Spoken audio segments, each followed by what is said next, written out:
Matius 5 ayat 6. Berbahagialah orang yang lapar dan haus akan kebenaran, karena mereka akan dipuaskan.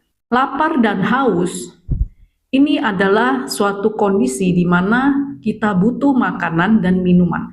Makanan dan minuman itu adalah kebutuhan pokok, kebutuhan dasar seorang manusia. Kita tidak mungkin hidup sampai kita menemukan, bahkan menutupi lapar dan haus ini dalam tubuh kita. Tetapi ini berbicara tentang tubuh roh. Berarti kita harus memenuhi kebutuhan pokok kepada tubuh roh kita. Lapar dan haus ini adalah berbicara tentang kegairahan kita, kedambaan kita, keinginan kita kepada pribadi Tuhan sendiri, kepada sang kebenaran itu sendiri. Yohanes 4 ayat 32 dan 34. Kata Yesus kepada mereka, "Padaku ada makanan yang tidak kamu kenal. Makananku ialah melakukan kehendak Dia yang mengutus aku dan menyelesaikan pekerjaannya." Jadi makanannya Tuhan kita adalah melakukan dan menyelesaikan pekerjaannya. Ulangan 8 ayat 3. Di mana bangsa Israel itu saat itu sedang di dalam padang gurun yang diizinkan Tuhan. Di mana ia katakan, Tuhan merendahkan hatimu, membiarkan engkau lapar dan memberi engkau makan mana yang tidak kau kenal, untuk membuat engkau mengerti bahwa manusia hidup bukan dari roti saja, tetapi manusia hidup dari segala yang diucapkan Tuhan. Ini dikatakan Tuhan pada zamannya Musa kepada bangsa Israel. Mengapa mereka dibiarkan untuk lapar? Supaya mereka merendahkan hati, supaya mereka mengerti bahwa mereka hidup itu dari segala perkataan Tuhan, segala firman Tuhan. Jadi Tuhan biarkan mereka di dalam kondisi mereka sampai mereka mengalami kekosongan, kekeringan di dalam jiwa mereka, di dalam pengharapan mereka, supaya mereka itu melihat, supaya mereka itu mengerti bagaimana itu mereka membutuhkan Tuhan. Dan sampai hari ini masih banyak gereja Tuhan seperti ini. Mereka harus di dalam tekanan, di dalam satu pergumulan yang besar. Barulah mereka sadar dan kembali mencari Tuhan. Yesaya 55 ayat 1 dan 2. Hai semua orang yang haus, marilah minumlah air. Hai orang yang tidak mempunyai uang, marilah terimalah gandum tanpa uang pembeli dan makanlah. Juga anggur dan susu tanpa bayaran. Mengapa kamu belanjakan uang untuk sesuatu yang bukan roti dan upah jeripayamu untuk sesuatu yang tidak mengenyangkan? Dengarkanlah aku, maka kamu akan memakan yang baik, kata Tuhan. Dan kamu akan menikmati sajian yang paling lezat. Dalam Yesaya ini, Tuhan ajarkan kita, ketika kita punya roti, ketika kita masih di dalam keadaan yang baik-baik, ya, kenapa kita tidak mencari Tuhan terlebih dahulu? Kamu membelanjakan uang untuk sesuatu yang bukan roti, kata Tuhan.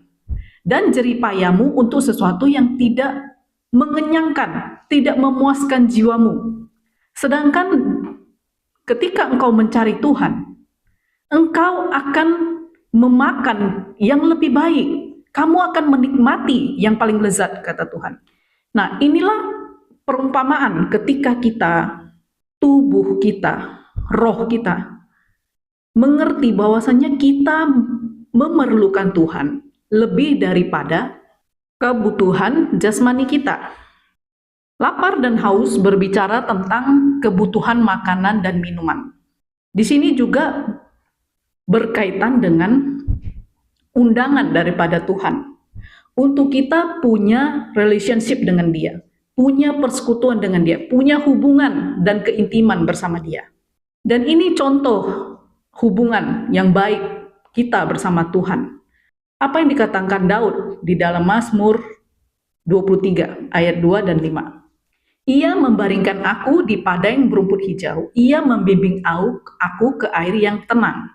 Ketika Tuhan membimbing kita, ketika kita mencari Tuhan, ya, Ia akan memberikan kepada kita kesegaran baru. Ia akan memberikan kepada kita jiwa yang tenang. Ayat 5 berkata, Tuhan menyediakan hidangan bagi kita di hadapan lawan kita. Artinya, kita tidak perlu khawatir, kita tidak perlu takut dengan segala ancaman-ancaman dari si jahat. Engkau mengurapi kepalaku dengan minyak, pialaku penuh melimpah. Ketika kita mencari Tuhan, bahkan kata Tuhan, kita dipuaskan dengan damai sejahtera, kemenangan. Engkau tidak akan dipermalukan. Inilah jaminan Tuhan kepada orang yang selalu rindu untuk mencari hadiratnya, selalu rindu untuk mengenal pribadinya, selalu rindu untuk bersekutu dengan dia. Inilah jaminan kepada orang-orang yang lapar dan haus kepadanya.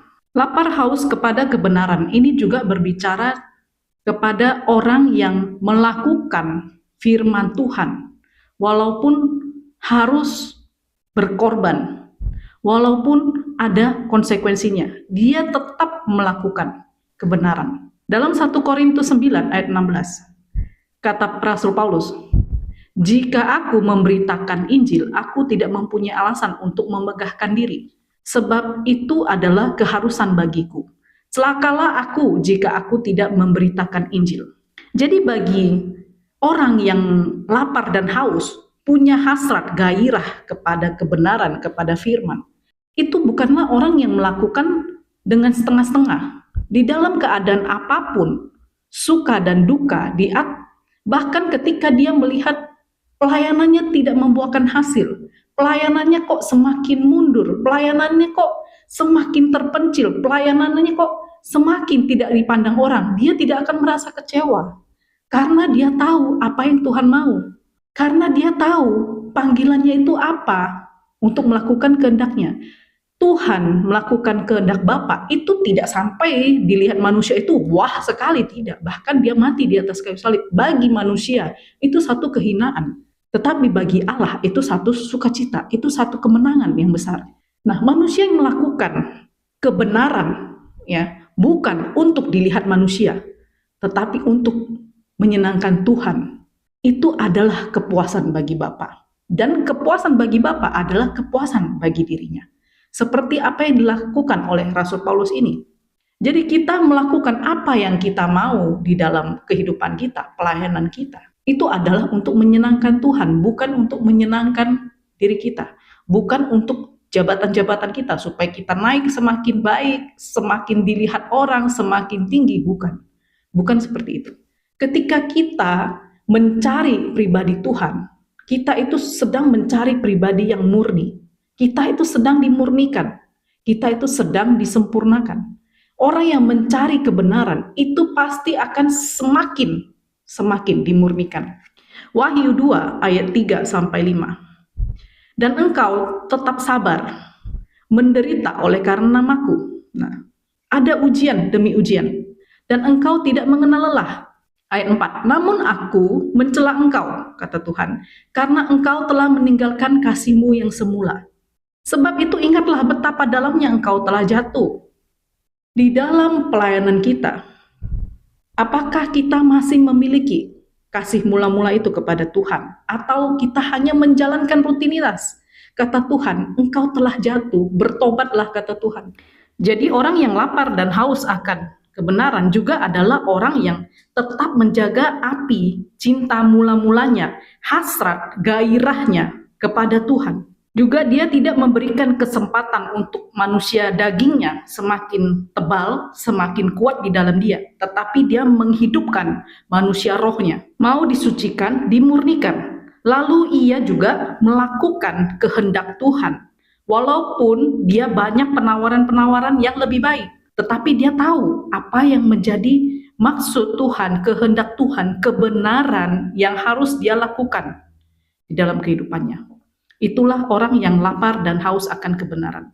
Mereka akan dipuaskan karena mereka juga memuaskan hati Tuhan. Shalom, mempelainya Kristus, kiranya kita diberkati. Haleluya. Amin.